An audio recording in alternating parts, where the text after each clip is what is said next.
nossas Bíblias, Tiago, capítulo 4.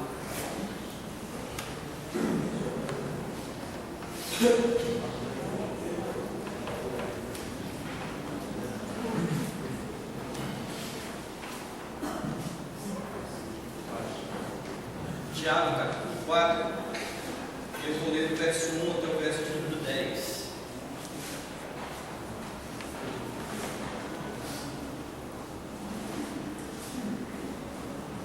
Tiago 4, de 1 a 10. Diz assim: De onde procedem guerras e contendas que há entre vós? De onde, senão dos prazeres que militam na vossa carne? Cobiçais e nada tendes, matais e invejais e nada podeis obter, viveis a lutar e a fazer guerras. Nada tendes porque não pedis, pedis e não recebeis porque pedis mal, para esbanjardes em vossos prazeres. Infiéis, não compreendeis que a amizade do mundo é inimiga de Deus?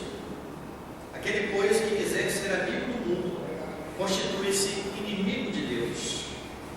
Ou supondes que em vão afirma a Escritura: é com ciúme que por nós anseia o Espírito que Ele fez habitar em nós? Antes, Ele dá maior graça pelo que diz: Deus resiste aos soberbos, mas dá graça aos humildes. Sujeitai-vos, portanto, a Deus, mas resisti ao diabo, e ele fugirá de vós.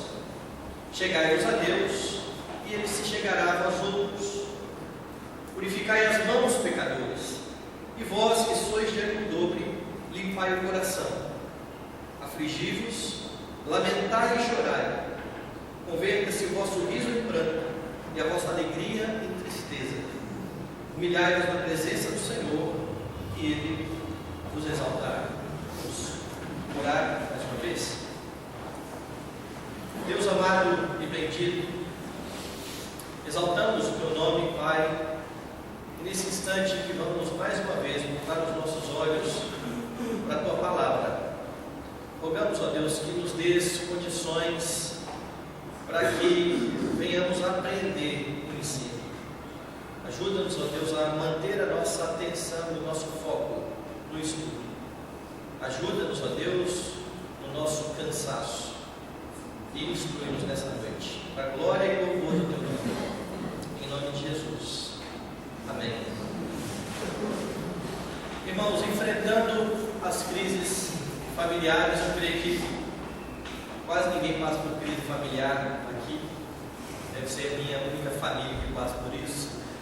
Então, esse assunto é um assunto que é bem direto e que mexe muito com a área que o pastor Jonas estava falando aqui, que nós temos nos dedicado mais, que é a questão do aconselhamento bíblico.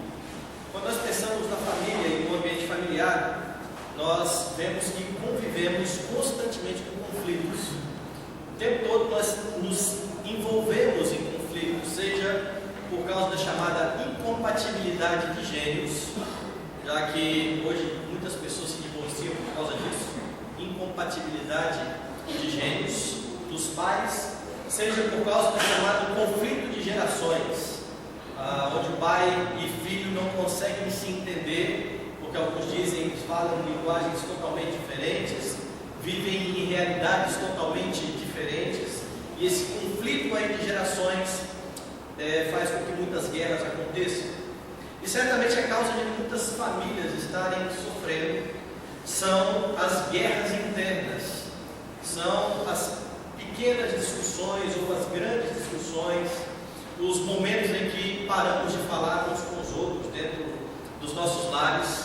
E o motivo disso tudo, o motivo dessas crises, os motivos, eles são os mais variados, e olhando pelo prisma da Palavra de Deus, fúteis, os mais fúteis. E hoje nós vamos olhar para a Bíblia, a Palavra de Deus, tentar entender o que gera o problema do conflito familiar, as crises familiares, e como superar essas crises a fim de que Deus seja glorificado. A primeira questão que temos que ver então é a respeito do nosso conhecer os desejos do nosso coração. Todo mundo aqui já passou por um problema, por um conflito, e eu creio que quando nós enfrentamos os conflitos, é normal e sempre vai ser, tentar descobrir as causas. Por que nós estamos brigando tanto? Por que a nossa família não vive em paz? Por que eu não consigo passar uma semana sem discutir com meu filho ou com minha filha? Por que os meus filhos, apesar de morarem debaixo do mesmo teto, serem irmãos, não conseguem conviver bem? E não poucas vezes nós colocamos a culpa de tudo o problema ou em circunstâncias ou em outras pessoas. Vamos olhar para Gênesis de novo, lembrar. Nós vamos abrir, nós só vamos lembrar da história. Depois que Deus estabeleceu a sua aliança, colocou ali Adão e Eva, como disse o pastor Jonas aqui, Adão cantou a sua musiquinha para Eva, osso dos meus ossos e carne da minha carne. Logo depois que o pecado aconteceu e Deus perguntou a Adão: o que você fez? Foi ela. Na verdade foi o Senhor. Na verdade foram vocês dois, eu não. A mulher que o Senhor me deu, ela me deu e eu comi. Ó Eva, como é que foi essa história aí? A serpente me deu, ela me enganou e eu comi. Então a história de tentar buscar fora de nós as causas para os problemas e para os conflitos, ela acontece desde o início, desde que o homem pecou e se escondeu de Deus. E quando nós pensamos nas nossas famílias, nós podemos lembrar de algumas frases, por exemplo: se o meu marido me ajudasse mais nos afazeres domésticos, nós íamos brigar muito menos. Pastor, que ele não faz nada, é o tempo todo só olhando o movimento da casa. Se eu tivesse um marido que me ajudasse mais, certamente nós brigaríamos menos. Ou se a minha esposa entendesse um pouquinho que eu trabalho a semana inteira, que eu preciso descansar, porque afinal de contas eu sou o provedor. Esse é o líder que não sabe liderar. Eu sou o provedor para manter a casa. Eu não precisava gritar tanto para ela ser grosseiro, agora eu fico aí chorando. Mas a culpa é dela. Ela não me deixa em paz, no momento que eu preciso descansar, né? Eu também sou filho de Deus. E por aí vai. Ou circunstâncias. Nós só estamos passando por essa crise familiar por causa de não ter uma poupança. Eu já falei para o meu marido que a gente tem que juntar dinheiro para esse problema. Está vendo? A gente não tem dinheiro e agora? Temos dívidas e não temos como pagar. E aí fica um jogando para cima do outro, quem gastou mais, quem que usou mais o cartão de crédito. Se a gente tivesse uma conta bancária mais gorda, não precisaríamos viver tão estressados. E os filhos? Se os meus pais respeitassem as minhas opiniões, eu não precisava ser tão rebelde, eu não precisaria desacatá-los. Quando eu falo de filho, eu lembro do Traje a Rigor. Todo mundo aqui conhece, né? O Traje a Rigor, que na década de 80 tinha uma música chamada Rebelde Sem Causa, que dizia: meus dois pais me tratam muito bem. E aí vinha a pergunta: então o que você tem que não fala com ninguém? Meus dois pais me dão muito carinho, então por que você se sente tão sozinho? Os meus dois pais me compreendem totalmente, então por que você só fala assim com a gente? Meus dois pais me dão apoio moral, não dá para ser legal, só pode ficar mal. Mamamá, papapá, como é que eu vou crescer sem ter com quem me revoltar? Né? Já cantava um Traje a Rigor na década de 80, isso aí. Mas os filhos muitas vezes vão dizer: se o meu pai me respeitasse mais, eu não precisaria desacatá-los. E muitas dessas frases que nós soltamos aí ao vento e que revelam muito daquilo que nós cremos, como já foi dito aqui, exemplificam como que nos comportamos muitas vezes em família e diante de problemas e de crises. Circunstâncias, pessoas. Isso tem que mudar. O meu marido tem que mudar. A minha esposa tem que mudar. Os meus filhos têm que mudar. A situação tem que mudar. E sabe quando?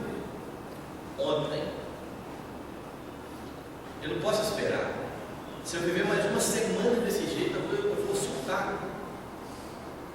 Eu vou ter que procurar um médico. Essas coisas têm que mudar já. Na maioria das vezes nós queremos que as pessoas e as circunstâncias elas mudem logo.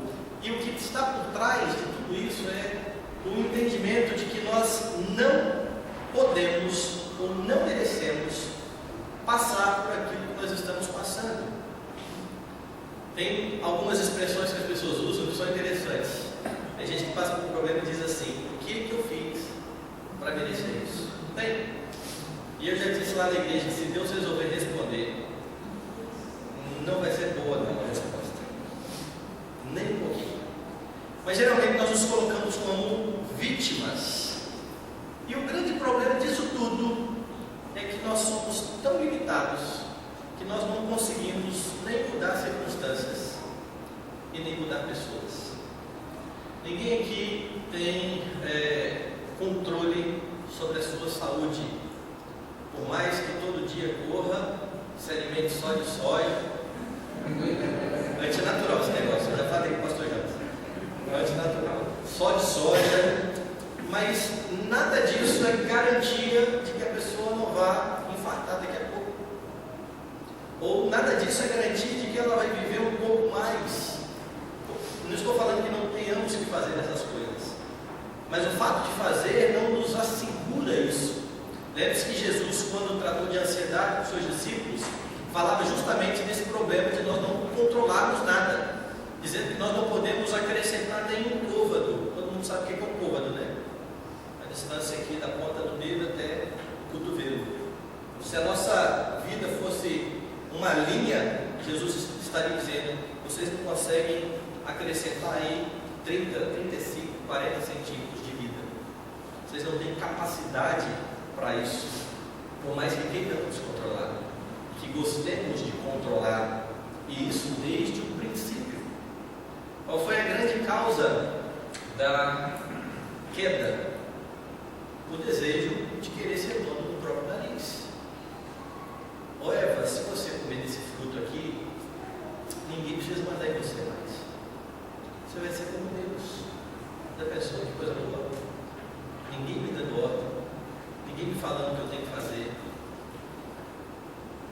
E só voltando um pouquinho daquilo que o pastor Jonas falou, a tentação para a liderança foi justamente a pessoa que tinha que ser submissa.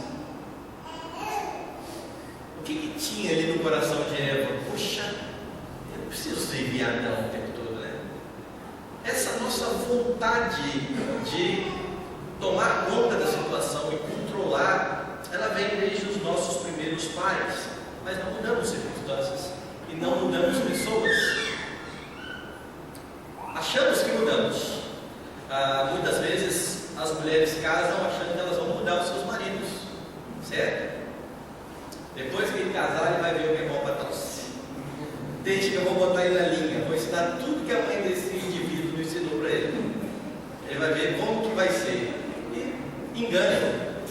Vai passar o tempo e ele vai ver que vai piorar um pouquinho. Eu tinha um professor que dizia que os defeitos eles não aparecem, eles se cristalizam.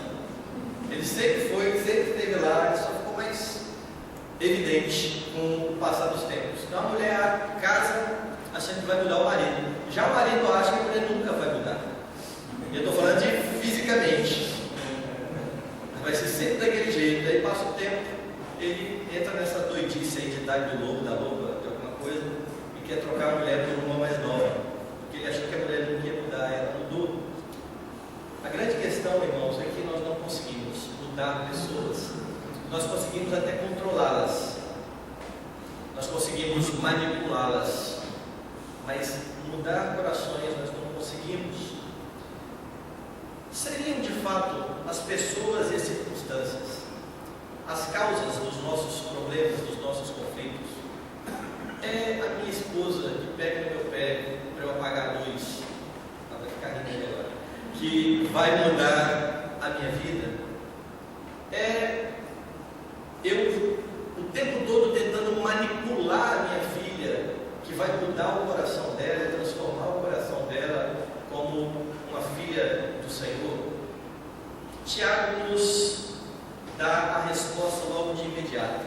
Tiago começa dizendo: de onde procedem guerras e contendas que há entre vós?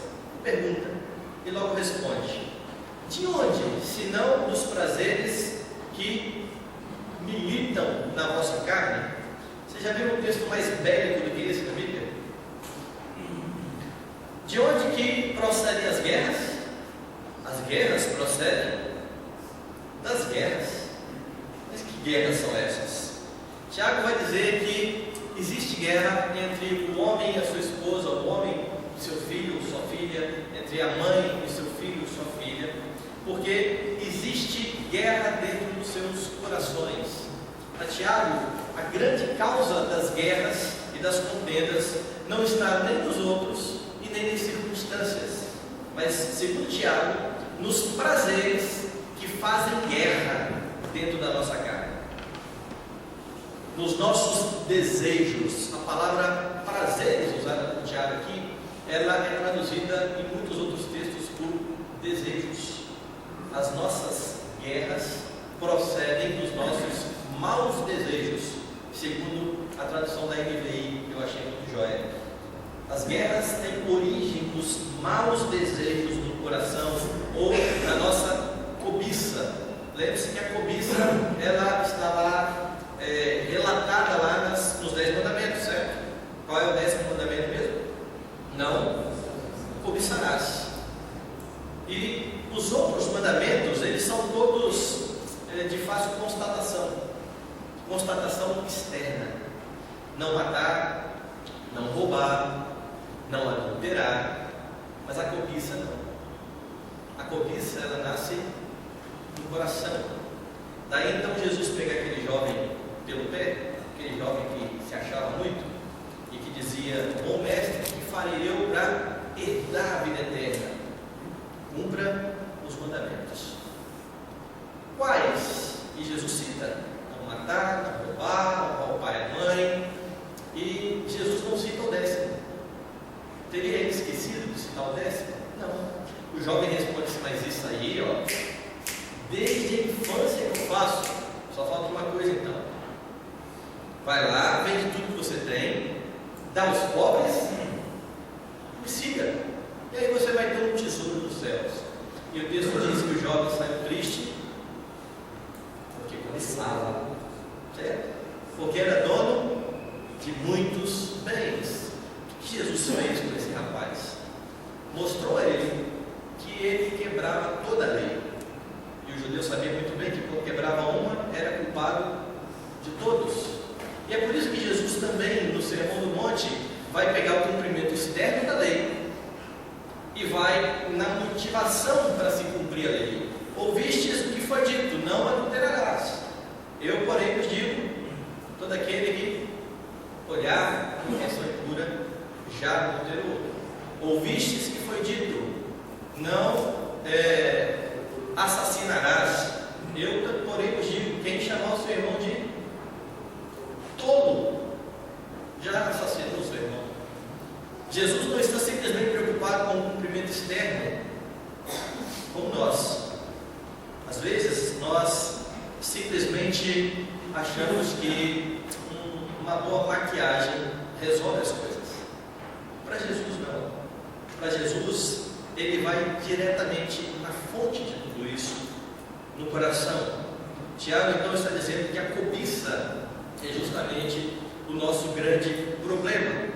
Desejos ilícitos. É pecado em si ter desejo? É pecado desejar alguma coisa? Não. A Bíblia não nos manda desejar até algumas outras. Desejar ardentemente o genuíno leite espiritual. Aquele que deseja o episcopado, excelente coisa, deseja. E a Bíblia não me desanima a desejar nada, exceto aquilo que é ilícito. Eu não posso desejar o que eu sei que é pecado, isso aí em si já é pecaminoso. Mas o desejo em si, ele não é pecaminoso. O desejo, ele se torna ilegítimo quando eu peco por causa dele. Jesus vai falar isso de uma forma muito interessante, creio que todos nós vamos lembrar aqui, quando ele diz: onde está o teu tesouro, aí estará o teu coração. Trocando em miúdos, Jesus está dizendo que o que controla o nosso coração controla a nossa vida. Se o meu desejo me controla, eu estou sendo guiado por um falso Deus, ou em termos bíblicos, por um ídolo. Idolatria é um tema que eu acho que a igreja protestante deveria estudar mais. Nós achamos que idolatria é o Cristo Redentor. Aqui no Rio é fácil, é grandão. O Cristo Redentor. Pronto, é o maior exemplo da idolatria que nós temos. Ou uma imagem de escultura qualquer. E nós esquecemos que para alguém chegar ao ponto de fabricar uma imagem de escultura, é porque ela já confia naquilo há muito tempo no seu coração. Aquilo é simplesmente uma exteriorização do que acontece no seu coração. Como que eu sei que um desejo bom se tornou um mau senhor? Quando que um bom desejo começa a mandar em mim, começa a me dominar? Quando eu peco para ter o que eu quero. Deixa eu pegar um exemplo bom que a Bíblia manda desejar. Se alguém aspira ao episcopado, excelente coisa, almeja ou deseja. Então, se alguém quiser ser presbítero, regente ou docente, é uma coisa boa. O que precisa para alguém ser presbítero? Fale para mim. Ter dinheiro? Não são essas coisas. O que precisa biblicamente para ser um presbítero? Está lá em Timóteo, bom pai de família, tá, todas as qualificações estão ali. A igreja deveria escolher os seus presbíteros olhando para aquelas qualificações. Mas às vezes a impressão que eu tenho é que nós escolhemos os nossos líderes quase por campanha eleitoral. As pessoas começam a ser agradáveis com as outras porque elas querem ser eleitas para algum cargo. Ela naturalmente não é assim. Ela começa a bajular as pessoas, porque lá no final das contas, na Assembleia, ela quer que aquela pessoa vote nela. Então ela está pecando com essa atitude. Por que ela está pecando? Porque ela tem o desejo de ser um líder. Ela está pecando para ter o que ela quer. Chegou a Assembleia. Chiquinho, esse rapaz que eu estou falando, não foi eleito presbítero. E aí ele saiu batendo o pé aqui, bateu a porta de vidro e quebrou. E olhou para a igreja e falou assim: vocês não são dignos de mim. Essa igreja é uma cambada de fariseu. E agora ele pecou de novo, porque ele não conseguiu o que ele queria. Quando eu peco para conseguir alguma coisa, ou quando eu peco porque eu deixei de conseguir aquilo que eu queria, é porque eu estou sendo dominado pelo meu desejo. Eu estava conversando com o Tadeu, isso é o melhor exemplo que eu tenho disso. Agora deve ter outros, mas o melhor que eu tenho é a minha filha. Tão bonitinha que ela é, deixa eu ver ela correndo por aí. Mas ela é pecadora também. Podem acreditar que ela é, muito. E Fernanda usava chupeta, agora ela já deixou a chupeta, graças a Deus. Mas ela usava chupeta e a gente só dava chupeta ou para dormir, não, só na hora de dormir. Mas era, colocava, dormia, dava 15 minutos, tirava a chupeta. Só ouvia a voz no outro dia. Quero a preta! No outro dia de manhã. Aí ia lá e colocava mais um pouquinho de chupeta. E era o momento que ela tinha chupeta. Um dia a Poliana teve que sair e eu fiquei em casa à tarde com o Fernando. Coloquei ela no berço, coloquei chupeta e fui para a sala, peguei o computador e fui trabalhar. E essa menina enrolou para cá, enrolou para lá, cantou, brincou com as bonequinhas que tem desenhado no berço, começou fiado e não dormiu. Já dormi, ela levantava e falava assim: dormi bem. Porque todo dia de manhã a gente pergunta para ela: dormiu bem? Aí ela enrolou e gritou lá para mim: papai, dormi bem. Não tinha dormido nada. Aí peguei, tirei ela do berço, tirei a chupeta, guardei, coloquei ela lá para ver televisão e continuei meu trabalho. Aí ela começou: papai, me dá peta, papai. Não vou te dar, nosso combinado é para dormir.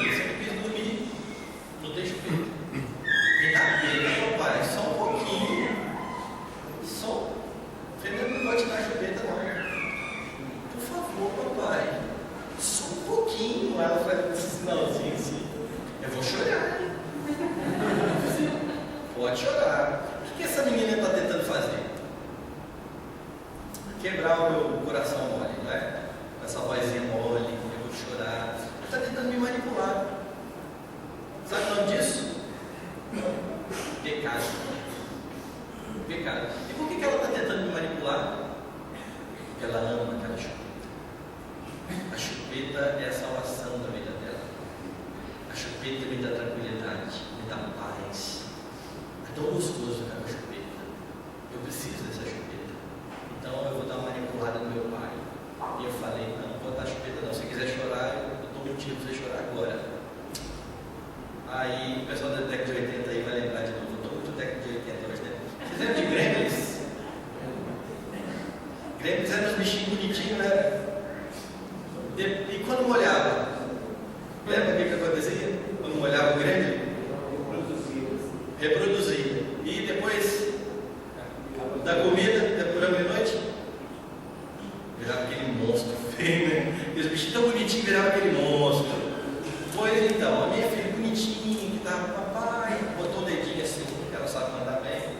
Eu quero a teta! Me dá a teta! Começou a gritar comigo e pecou de novo. Por que ela pecou agora? Porque ela não conseguiu aquilo que daria alegria para ela. Isso é idolatria. Você fala assim, mas pastor, e você faz isso com um monte de coisa. Quando você briga com a sua esposa, é porque ela deixou de dar o que você acha que você merece. Respeito. Você está dando tanto respeito que você agora peca porque ela pecou. Ou você ama tanto o respeito que você para de falar com ela 3 dias depois que ela não te respeitou. Você não faz isso? Vamos lá em casa só que a gente faz essas coisas. Na verdade, quando nós brigamos por causa dos nossos desejos. Eu nunca vi ninguém brigando por desejo alheio, exceto. Pena que não está aqui. A filha do Jonatas e a minha filha. Elas brigam pelo desejo da outra. Quando em junho Jonatas esteve com a família lá em casa, ficou uma festa. Tem 3 meninas dentro de casa, um negócio de doido. Então, a Alana é maiorzinha e a Riane parece a irmã gêmea da Fernanda. E aí a Alana resolveu desafiar a Fernanda e falou assim para a Fernanda: a Alana é minha irmã. Aí a Fernanda, para não ficar para trás, não, ela é sua irmã. Eu fiquei do lado aqui só. Não, ela é minha irmã. Não, ela é sua irmã. Ela está brigando pelo desejo da outra. Não, aparentemente era, né? Mas ela está brigando pelo desejo dela. Já está correta. Eu estou correto. Ela é sua irmã. Não, eu estou correta, ela é minha irmã. Não falando a mesma coisa. Então, a única pessoa que eu já vi aparentemente brigando pelo desejo da outra, aparentemente, foram as duas. Mas ninguém, nós brigamos pelo nosso desejo. Eu brigo pelo meu respeito, pelo meu sossego. Eu brigo pela minha reputação. E eu brigo por várias outras causas, quando esses desejos começam a controlar o meu coração. Agora veja que interessante. Gênesis 4, nós temos um episódio muito bom. Gênesis 4, nós temos os primeiros filhos do casal que tinha pecado. A família começa a aumentar, já que já era uma família, quando era um casal. Eu ia falar isso, eu esqueci. Eu ia falar que um presbítero lá da igreja ele briga comigo. Quando eu falo que um casal é família, ele fala: não, nós somos juridicamente família só quando tem filho, tem herança. Não, eu não quero saber de jurídico, eu quero saber da Bíblia. Mas eu esqueci de falar, por isso que eu não falei. Mas em Gênesis 4 nós temos o primeiro filho nascendo. Quem foi o primeiro filho? Caim. Lembre-se da expectativa da mãe. A mãe que tinha sido amaldiçoada recebeu também uma promessa quando a serpente foi amaldiçoada. Porque Deus disse que da mulher iria nascer alguém que iria esmagar a cabeça da serpente. De repente essa mulher fica grávida. E o que ela diz? Chegou a sua hora, serpente. Vê se não está aí no texto. Ela concebeu e deu à luz a Caim. Então disse: adquiri um varão com auxílio do Senhor Deus está cumprindo a sua promessa. Chegou aquele que vai amassar a cabeça da serpente. Ela estava mais ou menos certa, porque ele amassou de fato uma cabeça do irmão. Ele deu uma pedrada e matou o seu irmão. Mas veja que a razão pela qual ele matou o irmão. Os dois ofereceram sacrifício, diz aí o texto, verso 2: deu à luz a Abel, seu irmão. Abel foi pastor de ovelhas, Caim lavrador. Aconteceu que no fim de uns tempos trouxe Caim do fruto da terra uma oferta ao Senhor. Abel, por sua vez, trouxe das primícias do seu rebanho e da gordura deste. Agradou-se o Senhor de Abel e de sua oferta, ao passo que de Caim e de sua oferta não se agradou. O culto foi prestado, Deus falou: de Abel eu aceito, o de Caim não. Caim e sua oferta, Abel e a sua oferta. O texto depois diz: irou-se, pois, sobremaneira Caim, e descaiu-lhe o semblante. Ele ficou irado. Por quê? Porque ele desejava ser aceito por Deus, fazendo tudo do jeito dele, mas ele desejava ser aceito por Deus. Quando Deus o rejeitou, ele ficou irado. Então Deus chega para esse rapaz e diz: por que andas irado? E por que descaiu o teu semblante? Se procederes bem, não é certo que serás aceito. Se todavia procederes mal, eis que o pecado jaz à porta. O seu desejo será contra ti. Cumpre a ti dominá-lo. O seu desejo será contra ti. Da mesma forma que o desejo de Caim era contra ele, que ele deveria dominá-lo, o nosso grande problema é o nosso desejo. Que ao invés de muitas vezes dominá-los, somos dominados por ele. É isso que Tiago está dizendo aí. Os nossos desejos, ou maus desejos, militando na nossa carne, são a causa de estarmos em guerra uns com os outros.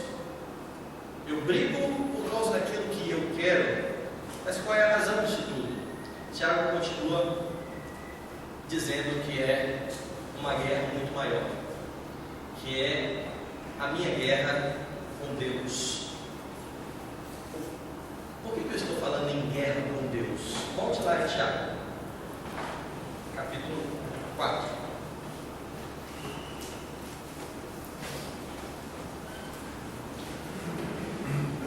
Cobiçais, verso 2, e nada tendes, matais e invejais e nada podeis obter, viveis a lutar e a fazer guerras, nada tendes porque não pedis, pedis e não recebeis, porque pedis mal, para esbanjardes em vossos prazeres. Qual é a palavra que aparece no verso 4 aí? Sabe qual é a palavra mesmo? Adúlteros. Na versão corrigida eu gosto mais. Adúlteros. Por que adúlteros? Já que a gente está falando de família. Porque o relacionamento de Deus com a igreja é um relacionamento de Deus com Israel e Cristo com a igreja, esposo e esposa, ou noivo e noiva. Quando Deus fala, vocês são infiéis, Ele está dizendo, vocês estão buscando prazer nos seus desejos e não em mim. Vocês estão tentando ser felizes por causa daquilo que desejam e não em mim. Vocês estão buscando satisfação nos seus desejos e não em mim. Vocês estão fazendo como o povo lá fazia, quando Deus dava todas as coisas boas e o povo agradecia a Baal. Lembra-se de Oséias? Prostituição.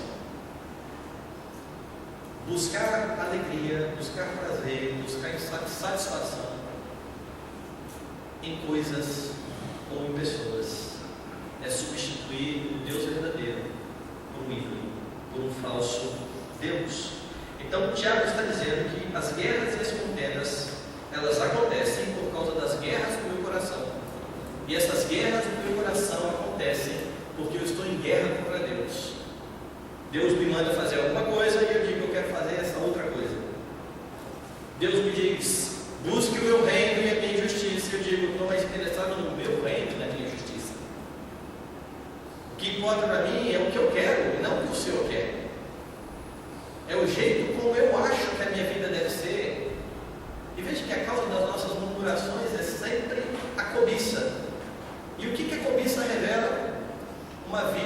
não se satisfaz em Deus.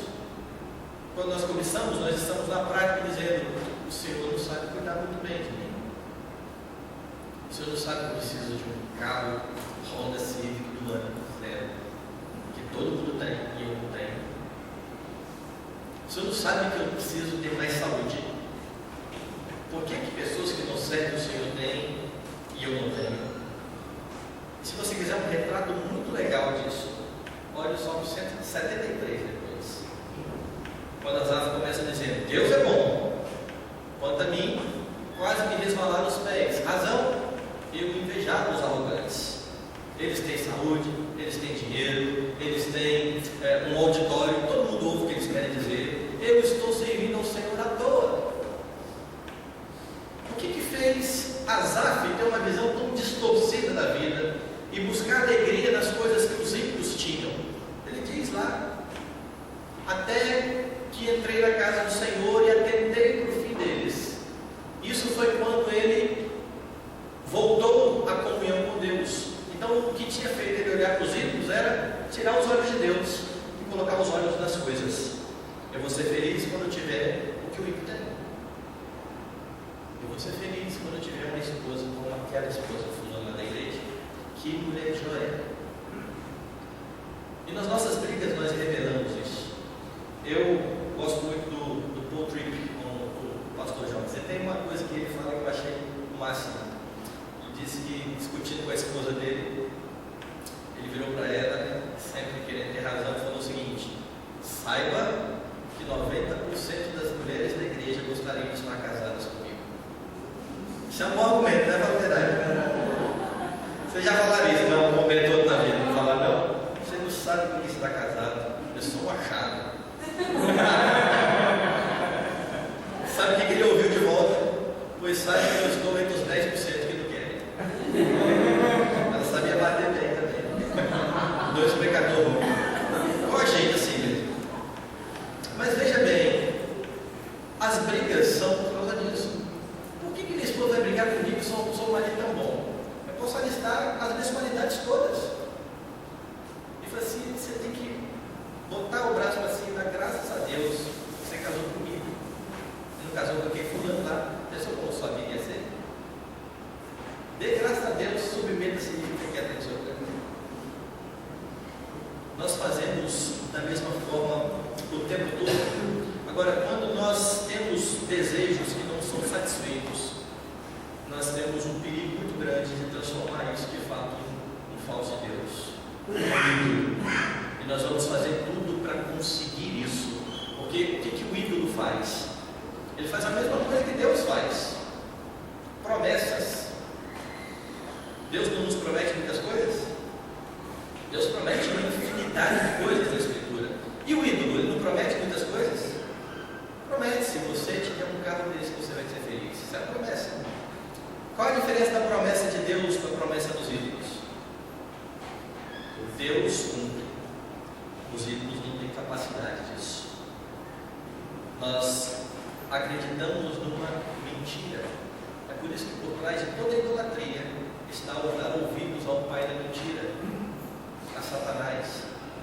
Daí então a importância de atentar aquilo que o pastor Jonas falou aqui. Que tipo de pai nós estamos refletindo? Porque quando damos crédito à mentira da idolatria, nós estamos dando crédito a Satanás. Diante disso, eu faço outra afirmação. Se o problema são os desejos do nosso coração, pessoas e circunstâncias, elas são usadas por Deus para revelar a idolatria que tem no meu coração. Peguei uma ilustração aí, bem conhecida, eu acho que alguns devem conhecer. Se estivesse aqui com uma garrafa com suco de laranja e de repente pegasse essa garrafa e começasse a balançar essa garrafa e derramasse suco de laranja no chão e perguntasse aqui: Gabriela, por que tem suco de laranja no chão aqui? Eu peguei você porque eu não sei, olhando aqui, se vira. Por que tem suco de laranja no chão aqui? Eu chocalhei a garrafa e caiu suco de laranja no chão. Porque eu derramei, ou seja, eu chacoalhei a garrafa, certo? Certo, essa é uma boa resposta? É, mas tem uma outra resposta.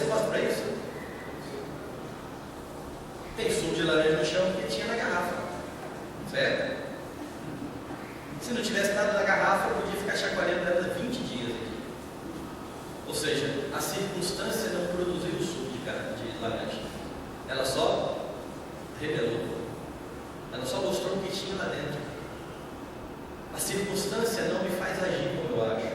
Eu gritei com você porque você fez isso comigo. Eu gritei porque eu queria gritar. Nós só temos coragem de admitir isso muitas vezes. Nós vamos pedir perdão assim: você me perdoa, eu falei sem pensar, eu não queria dizer isso. Mentira, eu queria dizer exatamente isso. Porque eu sei o que falar para minha esposa para machucá-la, e ela sabe o que falar para mim para me machucar. E os filhos sabem o que falar para os pais para machucar. A gente sabe exatamente o que fazer para provocar dor no outro. E nós fazemos isso porque nós queremos ganhar a guerra.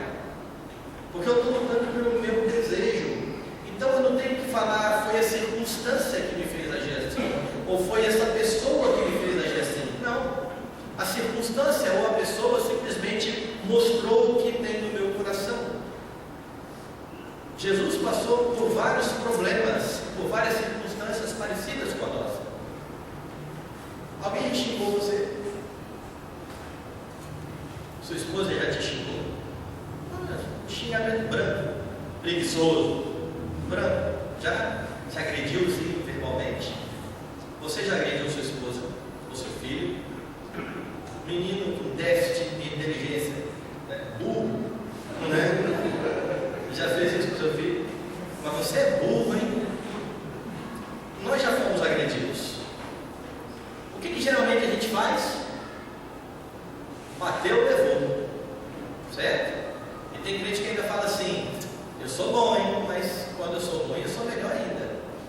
Cuidado comigo aí. Crente que fala isso aí. Não tem outra história não, é isso mesmo. Se você já falou isso, peça perdão agora e não fala mais não. Mas nós reagimos e falamos assim: não, mas eu só reagi porque eu fui xingado primeiro. Jesus, o Criador de todas as coisas, foi por meio dele que Deus criou. Sem ele, nada do que foi feito se fez. Ele criou os homens, estava ali para redimi-los, e eles olhavam para ele e diziam: endemoniado. E Jesus fazia o quê? Como é que é? Assim que fazia? Puxava a mão: o que você me chamou? Era assim que Jesus fazia. Saia batendo o pé, foi embora daqui desse lugar, ninguém merece não, né? Por que Jesus não reagia como a gente? O coração dele era diferente do nosso. Porque aquilo que domina o nosso coração não dominava o coração dele. Por isso Hebreus então vai dizer que ele foi tentado em todas as coisas a nossa semelhança, mas sem pecado. Ele não reagia de forma pecaminosa. Então a circunstância revelava o coração dele. E o que tinha no coração dele? Alegria, pureza, longanimidade, benignidade. Eu já li isso em algum lugar. Gálatas. Está lá tudo em Gálatas.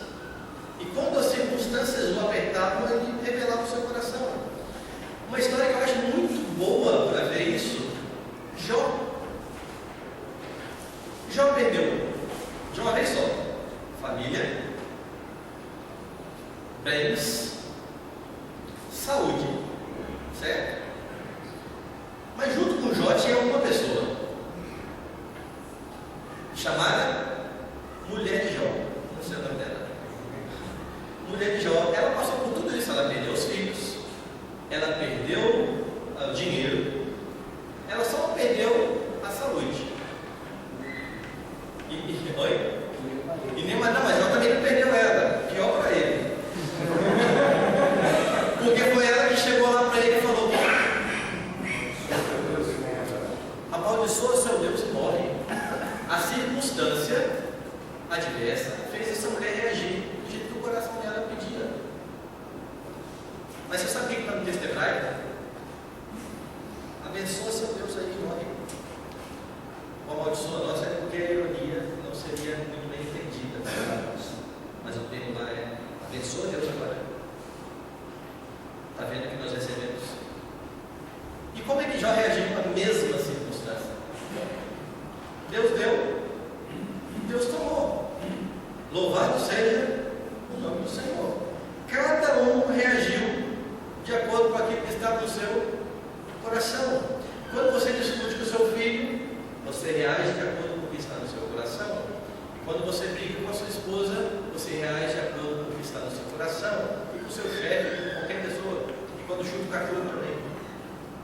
Tudo de acordo com o seu coração. Quando Deus então nos coloca nessas circunstâncias, por um acaso eu passo por circunstâncias, que a música do Titãs fala isso, né? O acaso vai me proteger enquanto eu andar distraído. E a gente canta, acaso para mim não haverá, não é isso? Vocês já repararam que vocês cantam isso? Uma vez eu falei lá na igreja, eu ia cantar esse hino no final do sermão. Vocês já repararam o que a gente canta aqui? As tuas mãos dirigem meu destino, acasos para mim não haverá. O grande Pai vigia o teu caminho, alguma coisa parecida, e sem motivo não me afligirá. Você já reparou que você canta isso? Você está falando que Deus te aflige, e não sem motivo, mas a gente às vezes canta tão da boca para fora que não repara a beleza desse hino. Para nós não tem acaso. Todas as coisas cooperam para o bem daqueles que amam a Deus, daqueles que são chamados segundo o seu propósito. Eu estava esses dias na igreja estudando sobre oração e surgiu a questão desse texto. Todas as coisas cooperam para o bem daqueles que amam a Deus. E se a gente reparar bem a sequência disso, olha lá comigo em Romanos capítulo 8. Nós lembramos disso aqui. Todas as coisas cooperam para o bem daqueles que amam a Deus. É isso que diz Romanos 8, 28. Daqueles que são chamados segundo o seu propósito. E às vezes nós não atentamos para o que está antes disso. Parece que é um assunto bem diferente. Veja só. Verso 26. Também o Espírito, semelhantemente, nos assiste em nossa fraqueza, porque não sabemos orar como convém. Mas o mesmo Espírito intercede por nós sobremaneira, com gemidos inexprimíveis. E aquele que sonda os corações, sabe qual é a mente do Espírito, porque segundo a vontade de Deus, é que ele intercede pelos santos. Traduzindo, o texto diz que o Espírito me ajuda a orar, porque eu não sei orar. O Espírito dá uma corrigida na minha oração. Temos bem grosseiros, seria: Senhor, eu queria tanto um Honda Civic. E o Espírito intercede por mim e fala: Pai, dê a ele o Siena. É segundo a vontade de Deus, é o que Deus quer dar para mim, não é o que eu peço. É isso que o texto está falando. A minha oração é corrigida, graças a Deus. E é depois disso que diz: sabemos que todas as coisas cooperam para o bem daqueles que amam a Deus. Quer ver uma situação bem legal? Paulo era um bom apóstolo, um grande apóstolo. Diz ele que trabalhou mais do que os outros apóstolos. Porém, não ele, mas a graça de Deus nele. E frisava isso. Mas Paulo passou por um problema que ele não sabe bem qual é, mas que ele chamava delicadamente de espinho na carne. E ele diz que ele 3 vezes orou pedindo para Deus tirar o espinho. E o Espírito corrigiu a oração e disse: não tira não. E Deus respondeu a oração de Paulo dizendo o quê? A minha graça te basta. E Paulo falou assim: não oro mais, estou de mal, não peço mais nada, não quero papo mais. Paulo diz: de boa vontade, pois, mas me gloriarei nas fraquezas, para que sobre mim repouse o poder de Cristo. Porque quando eu sou fraco, Paulo entendeu que a adversidade fazia entender o quanto ele era fraco. E quando ele entendia que ele era fraco, o que acontecia com ele? Buscava Deus. Se Deus tivesse tirado a adversidade, o que tinha acontecido com Paulo? Ele diz lá no texto: ele teria se tornado soberbo. Ele começa o texto assim: para que eu não me ensoberbecesse, foi-me posto um espinho na carne. É por isso que nós oramos, pedimos, mas dizemos segundo a tua vontade. Porque às vezes nós vamos pedir para Deus tirar uma coisa que é boa para nós. Nós vivemos um tempo que as pessoas acham que o sofrimento não faz parte da vida cristã. mas Deus também trata os seus filhos no sofrimento e nas provações. As provações revelam o nosso coração. E quando eu tenho meu coração exposto, eu sei muito bem a área que eu tenho que mudar. Eu sei muito bem o que eu tenho que abrir mão. O desejo que eu tenho que entregar aos pés da cruz de Jesus Cristo. Então, pessoas e circunstâncias são usadas por Deus para isso, para revelar o que governa o meu coração. Deixa eu botar aqui o processo para a gente entender como que isso funciona.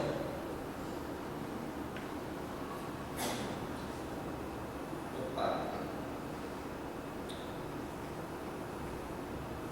Tem aqui um casal que não está muito bem. Tem um casal que brigou, certo? Eles tiveram um problema, uma discussão, e eles brigaram. Por que eles brigaram? Por que houve um conflito? Isso aí pode ser um casal, pode ser um pai com filho. A dinâmica vai ser sempre a mesma. Primeiro, porque alguém aqui teve um desejo. Vamos pegar, a esposa teve um desejo. Eu já citei, as esposas hoje estão batendo a gente, né? Mas é porque eu já citei a esposa que gostaria de um marido que lava a louça para ela. É um desejo tranquilo. A esposa queria assim, puxa, meu marido podia lavar a louça mais para mim, né? Ele cair a mão dele, ele ia até saber como que é bom lavar a louça, né? Eu tenho desejo. Qual o problema disso? Eu quero ser ajudado. Problema algum, não tem problema algum nisso. Só que esse desejo pode passar a se tornar uma exigência. Eu gostaria de ser ajudada, vira eu preciso ser ajudado. Eu necessito ser ajudado. Eu mereço ser ajudado. Eu tenho essa necessidade. E se eu for ajudado, eu vou ser mais feliz. Então o desejo se transforma numa exigência. E aí o marido fala, não vou não, estou afim. O marido negou o que ela queria, ela logo o julga. Você não merece a esposa que você tem. Você tem que aprender a me dar mais valor. Você é um imprestável. Você... E começa a dar mais adjetivos bonitinhos desse aí para o marido. Porque ele não quis dar a ela o que ela queria. Então ela julga o marido. E depois de julgar o marido, se colocando no lugar de Deus, ela simplesmente pune o marido. Sabe como? Greve de bens. O pessoal casado sabe o que eu estou falando. Certo? E tem gente, olha, e tem gente que aconselha isso dentro das igrejas. Ah, seu marido é assim, faz uma grevezinha que melhora no instantinho. Isso é conselho que procede do inferno. Isso não vem de Deus, não. Porque o que a Bíblia diz é que a esposa concede ao marido o que é devido e o marido concede à esposa o que é devido. Quando você tem um relacionamento sexual em troca de alguma coisa, o nome técnico disso qual é? Prostituição, esse é o nome mesmo. E a gente vive com muitos lares dentro das igrejas de prostituição. Onde só há relacionamento sexual se eu tiver alguma coisa. O que você vai me dar esse mês? Eu quero um colar. Eu estou falando de um caso real. Eu quero um colar de brilhante. Eu quero uma pulseira. Não. Isso é prostituição. Então vai ser sempre essa questão aí. O processo sempre vai ser esse. Um desejo que se torna uma exigência. Eu consigo viver sem isso. Se alguém não se coloca entre eu ou a minha pessoa e o desejo, eu logo a julgo e eu logo vou puni-la. Se nós não focarmos ali no desejo do coração, nós nunca vamos ter sucesso em tratar os problemas do nosso lado. Mas geralmente nós tratamos de forma equivocada. Como é que geralmente nós fazemos? Muitas pessoas, elas acabam se contentando em tratar o problema superficialmente. E eu acho o máximo essa imagem aí. O pessoal que gosta do Photoshop vai ver. Seu raio-x mostrou uma costela quebrada, mas nós corrigimos com o Photoshop. Está tudo zero. Está tudo estourado lá dentro, mas seu raio-x está uma beleza. Está consertado o problema, né? Aparentemente consertado. E é assim que muitas vezes nós tratamos problemas, superficialmente. Nós já vimos aqui que os conflitos e as crises são causados pelos desejos ilícitos do coração. Então, existem pessoas tratando isso de forma superficial, como? Se contentando com resultados. Com resultado, estou dizendo mudança de comportamento. Mudou o comportamento, está tudo jóia, está tudo muito bem, está tudo muito bom. E fica assim, o marido parou de gritar com a esposa. Está uma bênção esse marido meu. Nunca mais ele deu um gritinho. Tá, o nosso lado está bem. Ou minha esposa parou de me privar de intimidade. Está uma bênção do meu lado. O meu filho agora me obedece.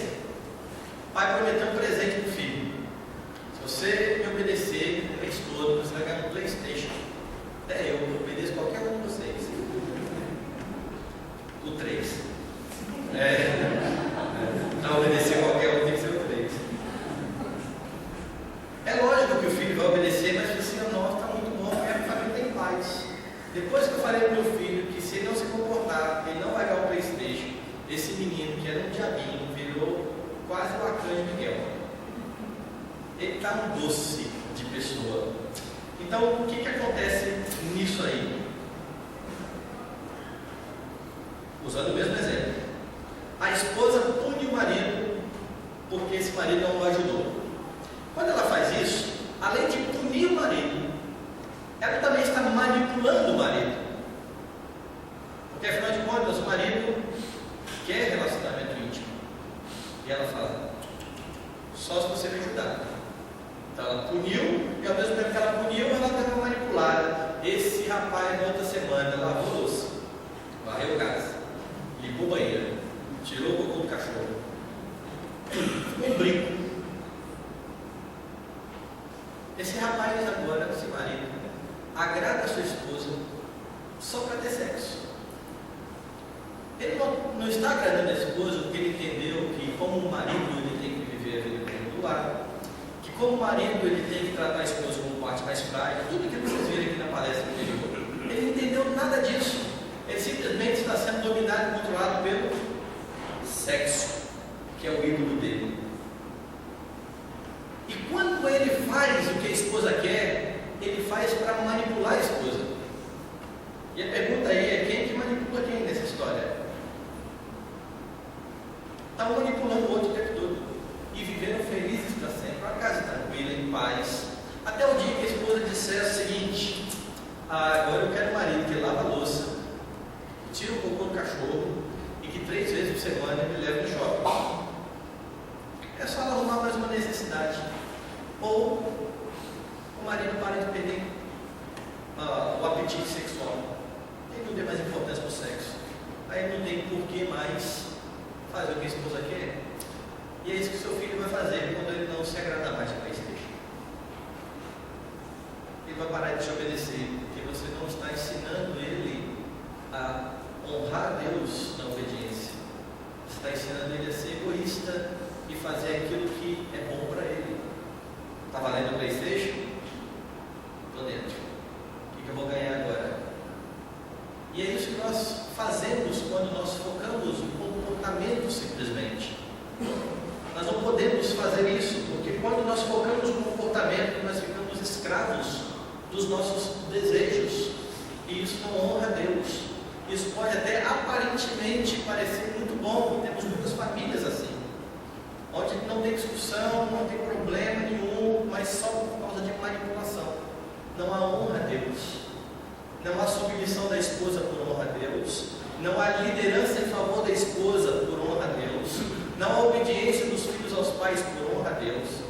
Só há todas essas coisas por causa de interesses particulares. Cada um focando no que é seu. Enquanto eu estiver levando vantagem nisso, eu faço o que vocês quiserem. Então, mudar o comportamento simplesmente não adianta. Preste atenção na Bíblia e você vai ver que tinha um homem que, se fosse membro da nossa igreja, seria muito louvável, eu acho. Aquele mesmo que orou dizendo assim: Senhor, muito obrigado, porque eu não sou como os demais homens, nem como esse fariseu. Jejum 2 vezes por semana, dou o dízimo. Rapaz, traga na igreja. Já pensou mesmo que dá o dízimo todo mês? Essa mão foi complicada, né? Pastor Ed diz assim: eu vou correr aqui agora. Quando você vê um membro desse aí de igreja, você fala assim: traz para cá para a igreja de Caraí, dá o dízimo pontualmente, tá? Vem todo domingo, vem, tá tudo bom, porque a gente vê o que é externo. Eu não vejo o que está no coração da pessoa. E a idolatria era tão sutil, o ídolo é tão sutil que ele nos engana. Nós pegamos às vezes aquele momento de oferta na igreja, tem membro da igreja que é pontual nos dízimos, certo? Todo dia todo primeiro culto do mês ele vai lá e dízimo. Aí a gente olha para o sujeito desse e fala o quê? Crente fiel, dá um diploma de dizimista para ele, está tudo certo. E quando tem um crente que não dá dinheiro, o que a gente fala dele? Sovina, infiel, apegado ao dinheiro. Mas o que a gente fala? Essas coisas todas. Tem escorpião no bolso, o pessoal vai falar isso. A gente vai falando isso. Então a gente fala o seguinte: quem não dá dízimo tem problema com dinheiro e idolatria do dinheiro. Quem dá dízimo é desapegado, certo? Talvez. Porque esse que dá o dízimo todo mês pode dar, porque é o seguinte: se eu não der, Deus vai tirar os outros 90%. Ele ama tanto o dinheiro que ele não quer correr o risco do gafanhoto morder dentro. Pegando a linguagem neopentecostal aí. Porque assim que muitas pessoas contribuem nessas igrejas. Deu o dízimo porque senão o gafanhoto vai devorar tudo. Ele não dá porque ele entendeu que o reino de Deus vai prosperar com o dízimo. Ele dá porque ele tem medo de Deus tirar o outro que ele acha que é dele. Deixa aqui, os dois estão dominados pelo dinheiro. Eles só reagem de forma diferente. Um fala: é meu e tasca. O outro fala: toma esse aqui, mas deixa o resto. Mas os dois estão dominados pelo dinheiro. O que nós temos que fazer? Primeiro, descobrir qual é o ídolo do coração. O que tem dominado o meu coração? Essa é a primeira coisa que eu tenho que fazer para resolver os meus conflitos. Pegue lá por que isso é importante? Porque você pode ter comportamentos idênticos com motivações totalmente diferentes. O Steve Myers falou isso uma vez, eu gostei. Você pega o trânsito aqui em Niterói, o negócio é apertado, eu já vi. Pega o trânsito aqui em Niterói e você tem duas pessoas no trânsito. Você tem uma senhora que marcou de encontrar a amiga no shopping e sexta-feira às 18 horas te encontro lá no shopping. E essa mulher, ela é vista por todo mundo como pontual. Fulana é tão pontual. E ela gosta dessa fama de ser pontual. Ela é até Caxias com esse negócio. E de repente ela marcou para ir no shopping e entrou no engarrafamento. E não vai dar tempo dela chegar no shopping. Ela começa a bater no volante do carro, gritar, joga o celular pro lado, buzina. Falei que ia falar da buzina, né? Buzina. Por que essa mulher está se controlando, está fazendo dessa forma? Porque ela vai chegar atrasada e a fama dela vai para as concluir. Fulana atrasou a primeira vez na vida. Ela não quer isso. Ela está muito preocupada com a sua reputação. Do outro lado, tem um funcionário de uma firma que tinha um jantar 9 horas da noite e que saiu da sua firma um pouquinho mais cedo, saiu 5 horas. Pensou o seguinte: vou chegar em casa rápido, vou chegar às 5h30. Quando chegar em casa, eu vou dormir até às 7h30, porque eu estou muito cansado. E vou para o encontro às 9 horas. Entrou no mesmo engarrafamento. E começou a gritar, buzinar, o mesmo comportamento da outra, mas por uma razão diferente. Qual é a razão dele? Alguém está atrapalhando a minha necessidade. necessidade de descansar. Uma está preocupada com a reputação, o outro está preocupado com o seu descanso. Os dois se comportam igualzinho, mas é diferente. Aí o pastor Aurélio passa, 2 membros da igreja de Caraí, um no carro com o outro. Chega no conselho e fala assim, ó, os dois estavam lá, o que a gente faz com esse povo? A Bíblia fala que não pode xingar, a Bíblia fala que não pode resmungar, não pode murmurar. Acabou. Porque a gente está tratando causa. E se a gente, consequência, né? Se a gente trata a consequência, o comportamento, perdeu o fio da meada. Tem que descobrir então o que domina o meu coração. Como é que a gente pode fazer isso? Quando você brigar com seu esposo, com seu filho, sua filha, faça algumas perguntas aí. O que aconteceu para eu me irar? O que aconteceu para ficar tão irado? Deixa eu pegar o mesmo exemplo. Meu marido não quis me ajudar. Era uma pilha de louça, domingo. Gente foi almoçar lá em casa. E esse insensível foi dormir. E eu fiquei lá com aquela pilha. Eu fiquei com muita raiva. Foi isso que aconteceu. O que eu estava pensando enquanto esse fato ocorria? O que Deus me deu um marido tão ruim desse? Esse é o meu pensamento. Você vai ver o que eu vou fazer com você. Como é que eu reagi a isso? Eu gritei com ele, eu xinguei ele. Por quê? Porque eu acho que eu mereço ser ajudada. Qual foi o resultado disso? Briga. Conflito. Esse é o resultado. O que isso produziu? E aí eu descobri qual é o meu ídolo. Desejo de ser ajudado.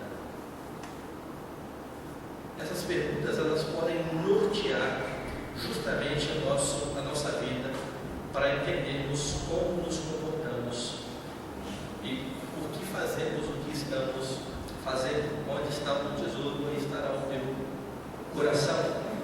Depois de descobrir o ídolo, eu tenho que me arrepender, certo? Em Êxodo 22, versos 2 e 3, nós temos o quê? Comecinho lá dos mandamentos.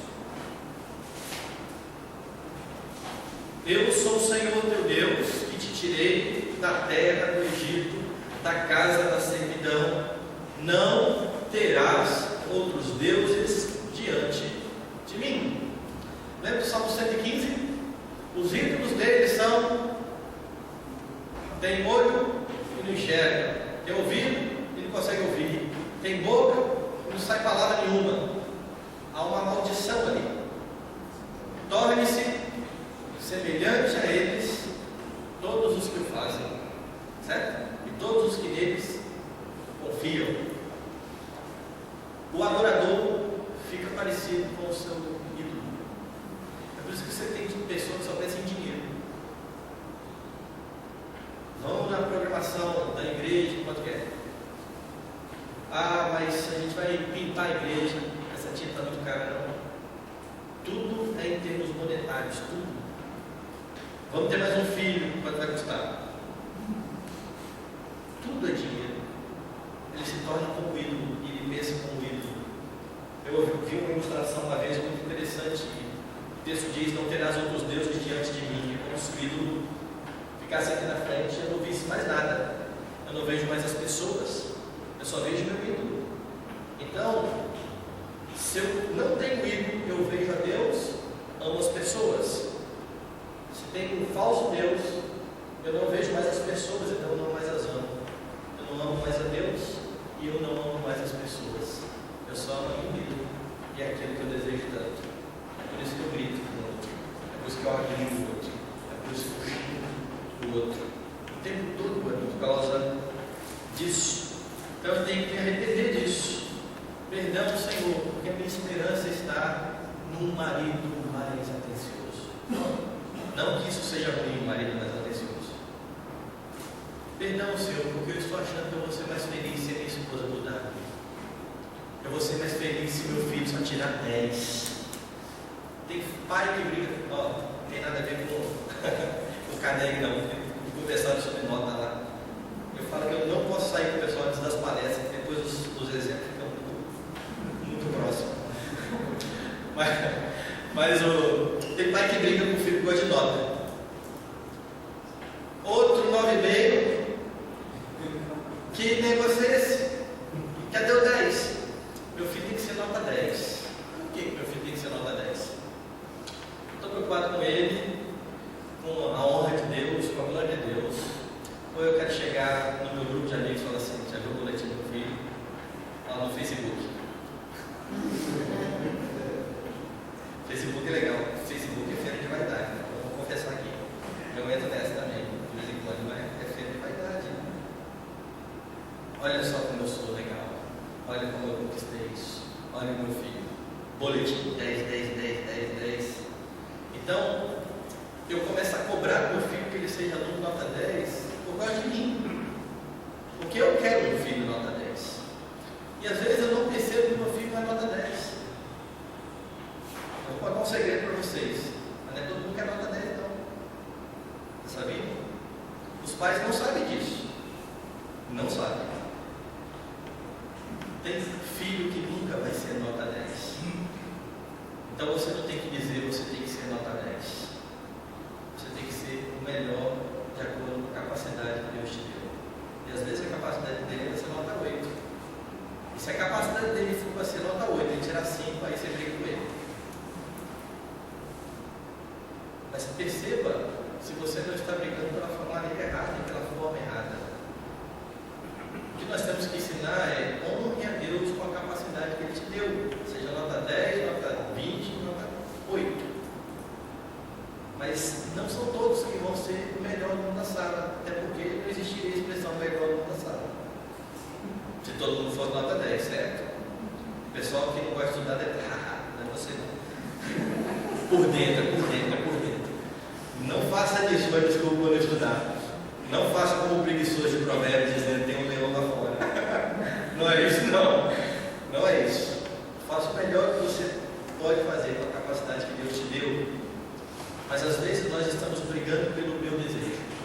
O meu desejo de ter um filho nota 10. Eu não estou nem aí se ele vai ter bom emprego, se vai ter nada, não, mas eu tenho que ter um filho nota 10. Cuidado com isso. Arrependa-se disso. Tiago 4 nos dá um caminho bem interessante para tratar a questão de tudo isso da idolatria. Lá em Tiago 4 nós vimos que Deus trata o povo de adúlteros, infiéis. Qual que é o caminho de Tiago 4? No verso 5, ou no verso 4, desculpe, ele diz: rejeite o mundo, infiéis. Não compreendeis que a amizade do mundo é inimiga de Deus. Aquele, pois, que quiser ser amigo do mundo, constitui-se inimigo de Deus. Os nossos valores não são os valores desse mundo. A nossa vida não é pautada por aquilo que este mundo nos diz. Eu não posso me enamorar deste mundo e deste sistema caído. Eu tenho que rejeitar isso. E é isso que o Tiago está dizendo.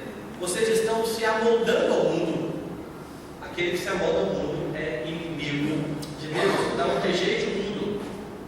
Deixe a soberba. Verso 6. Antes ele dá maior graça pelo que diz: Deus resiste aos soberbos, mas dá graça aos humildes. Por que fala de soberba aqui? Porque quando o desejo me controla e eu começo a agir de acordo com o meu desejo, no fundo eu estou dizendo: eu mereço isso. Como é que alguém vai me negar isso? Deixe a soberba. Verso 7: sujeite-se a Deus, sujeitai-vos portanto a Deus. E veja, ele diz mais: resistam ao diabo, mas resistir ao diabo e ele fugirá de vós. Por que resistir ao diabo nesse contexto aí? Seria fazer o quê? Campanha de quebra de maldição. Está amarrado. Está amarrado, tem que ter curioso. Graças a Deus. Mas quando eu me converti era muito. Está amarrado. O que é resistir ao diabo? Nesse contexto. Veja, falei que quando nós damos ouvidos à promessa falsa do ídolo, nós estamos dando ouvido a quem? Ao diabo. Resistir ao diabo é não ceder a falsa promessa que o ídolo me faz, mas confiar em Deus e olhar para o caminho proposto por Deus. Chegue-se a Deus, verso 8: chegai-vos a Deus e Ele se chegará a vós outros.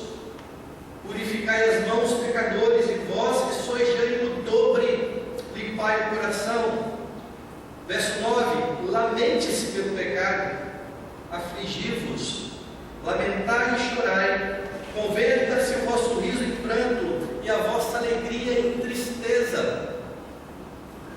Às vezes nós vamos ter que nos quebrantar mesmo, porque estamos buscando alegria na fonte errada. E Deus fala: arrependa-se disso, arrependa-se disso. Humilhe-se diante de Deus. Ele diz no final: humilhai-vos na presença do Senhor e Ele vos exaltará. O caminho proposto por Tiago, então, foca o desejo do meu coração. É esse o alvo. Não é mudar minha esposa, nem minha filha, nem as circunstâncias, não é mudar o meu coração. Aproveitar que as pessoas e as circunstâncias estão mostrando o que tem no meu coração e pedir: Deus, trata isso da minha vida, tira isso da minha vida. Por último, ajudando-se no processo de santificação. Eu não coloquei as referências aqui, depois quem quiser me pede, mas tudo isso aqui a Escritura fala que devemos fazer: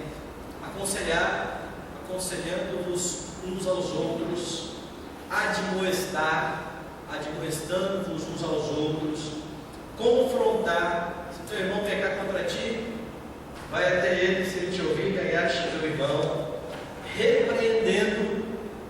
Ora, se alguém estiver em alguma falta, vós que sois espirituais, repreendei-o com espírito de brandura, dando ouvidos à repreensão, admitindo quando somos chamados à atenção, perdoando e nos confortando. Como família, nós somos chamados também para nos aconselhar, para confrontar um pecado no outro. Então nós temos que firmar um pacto entre a família e dizer: chame a minha atenção quando eu fizer isso. E é muito quando chama. Porque a reação primeira é negar. Mas é firmar um pacto de: eu preciso de ajuda e você precisa de ajuda. Vamos nos ajudar. Vamos ajudar no nosso processo de santificação. Vamos nos animar dizendo: confie no Senhor, não busque alegria no seu tênis novo. O filho diz: pai, eu preciso de um tênis, desse dinheiro desse mês. Está feio o negócio, meu filho. A menina vai e bate a porta do quarto 3 dias sem falar com o pai. Isso é inconcebível. Pai que deixa de falar com o filho, e filho que deixa de falar com o pai. Isso é inconcebível. E às vezes nós fazemos isso nos nossos lares. Eu acho que esse é o pior tipo de punição que a gente pode dar para o outro. Nós não queremos falar. Sabe o que a gente está dizendo? Você não é digno de falar comigo. Uma vez quando a gente está casado, a gente sabe como o outro reage, quando o outro está mal, né? Quando o outro pisou na bola, a gente sabe das coisas todas. Aí um dia aconteceu alguma coisa, não lembro nem o que era, só lembro da cena. Aí a gente foi almoçar, e eu estou lá almoçando, olhando: o que foi? Nada não. Nada não. Só é o branco. Nada. O que aconteceu? Nada. Estou cortando quase a mesa já. O que você olha para mim? Eu? Não aconteceu nada não. Sabe o que a gente faz quando a gente está fazendo isso? Você não é digna de eu olhar para você. É isso. A gente está fazendo isso com alguém que Deus colocou na nossa vida para ser nosso carne. Ou com alguém que Deus colocou na nossa vida para que criemos na disciplina e a administração do Senhor. Brigamos pelos nossos desejos. Eu tenho um problema com comida, um monte de comida. Eu falei lá no Canec que você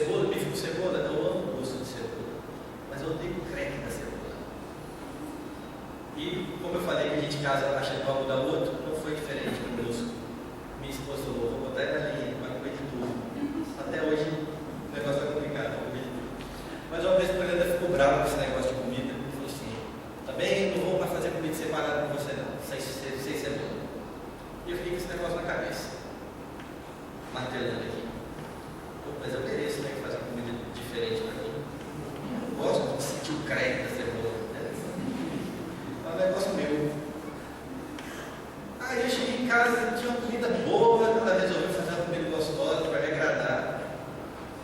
Botei a comida lá, primeira garfada, cebola. Ah, mas cheguei chegando, né? Por que você não fez cebola? Mas eu ralei. Que ralou nada, então vai errar. Na verdade ela ralou tudo. Mas escapuliu um pedacinho. E não é que veio parar na minha boca, o único pedaço que escapuliu. Mas, por um acaso, né? Foi por um acaso? Não, foi Deus revelando no meu coração. E aí o que deu depois disso? Briga. Briga. Porque eu mereço que minha esposa faça um prato para mim, com a cebola raladinha. E se não fizer, eu vou brigar.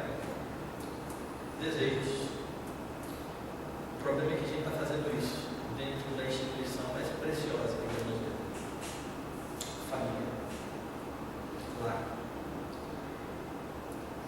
E nos portando como ímpios, mesmo sendo crentes.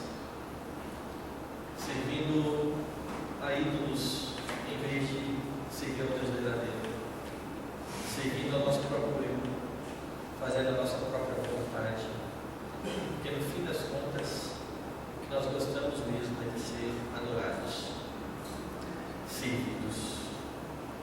Nós gostamos de controlar, nós gostamos de ser Deus na vida toda.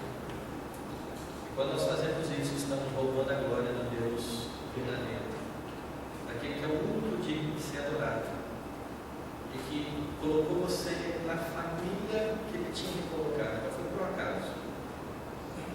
A sua família foi dada por Deus.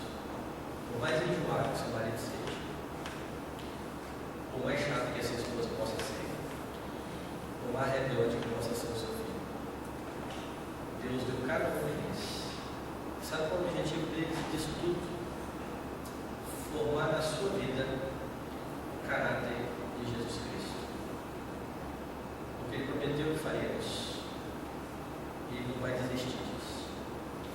Até o dia final, a promessa de Deus é nos adornar, é fazer com que a sua igreja se apresente no dia final sem ruga e sem mácula. E se for preciso apertar para que o ídolo pule do nosso coração, Ele vai fazer. E tenha certeza que Ele vai fazer isso todas as vezes que for necessário, todas as vezes que você estiver dividindo a glória de Deus com um falso ídolo. Para terminar, deixa eu resumir. Os ídolos do coração são a causa dos nossos conflitos. Não eleja pessoas e circunstâncias para culpar. Não faça isso. Avalie biblicamente os motivos do seu coração.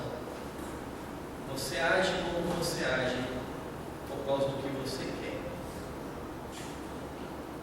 Sabe aquela história, briguei com você por causa da TPM? Tem? Duvido brigar com o chefe. Briga? Solta os cachorros, seu chefe. Igual você faz com seu filho, seu marido e com gato. Por que não? Porque ele tem um outro ídolo envolvido. Tem o emprego, o dinheiro. Obedecemos aos nossos ídolos. Avalie os motivos do seu coração. Arrependa-se das motivações egoístas. Peça perdão a Deus. Que Ele reine de forma absoluta na nossa vida. E que Ele edifique o nosso lar para a glória dEle a cada dia. Vamos orar, vamos curvar nossas cabeças. Pai bendito, Deus amado, exaltamos o Teu nome. Estamos aqui, ó Deus, até esta hora, porque certamente é propósito do Senhor. Que o Senhor venha sondar o nosso coração, que o Senhor venha nos mostrar em quais áreas temos deixado o Senhor e confiado em Deus.